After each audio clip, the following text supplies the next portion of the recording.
നമസ്കാരം, ഞാൻ അനന്തലക്ഷ്മി. തനിമ സ്പെഷ്യൽ ന്യൂസ്. കാട്ടാക്കട മണ്ഡലത്തിലെ ജനപ്രതിനിധികളും ഉദ്യോഗസ്ഥരും വിവിധ വകുപ്പുകളുടെ ഉദ്യോഗസ്ഥരും ടീമായി നടത്തിക്കൊണ്ടിരിക്കുന്ന പ്രവർത്തനങ്ങളുടെ പരിസമാപ്തിയിലേക്ക് എത്തുകയാണ്.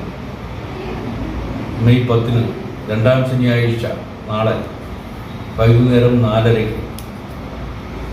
കുണ്ടമൺകടവ് മുതൽ മണ്ഡപത്തിൻകടവ് വരെ നീളുന്ന മാനവ ശൃംഖല യാഥാർത്ഥ്യമാവുകയാണ്. ഇവിടെ വിദ്യാർത്ഥികളും വിവിധ വിഭാഗം ജനങ്ങളും ഒരുമിച്ച് ചേർന്ന് നമ്മുടെ പ്രദേശം, നമ്മുടെ നാട് മയക്കുമരുന്നില്ലാത്ത നാടാകണം എന്ന ഉറച്ച തീരുമാനം, ആ തീരുമാനത്തിന് വേണ്ടിയിട്ടുള്ള പ്രവർത്തനങ്ങൾ അതാണ് നടത്തിക്കൊണ്ടിരുന്നത്.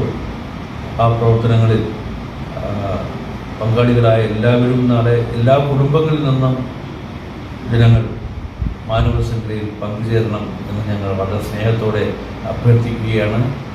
നമ്മുടെ നാട്ടിൽ ഒരു കുടുംബവും മയക്കുമരുന്ന് കാരണം ശിഥിലമാകാൻ പാടില്ല. ഒരമ്മയും സഹോദരിയും കണ്ണീരോടെ ജീവിക്കാൻ പാടില്ല. ഒരു കൊച്ചു കുട്ടിയുടെയും ജീവിതം തകരാൻ പാടില്ല. ഇക്കാര്യത്തിൽ നമ്മൾ പ്രകടമാക്കിയ ഒരു ഉരിമയുണ്ട്.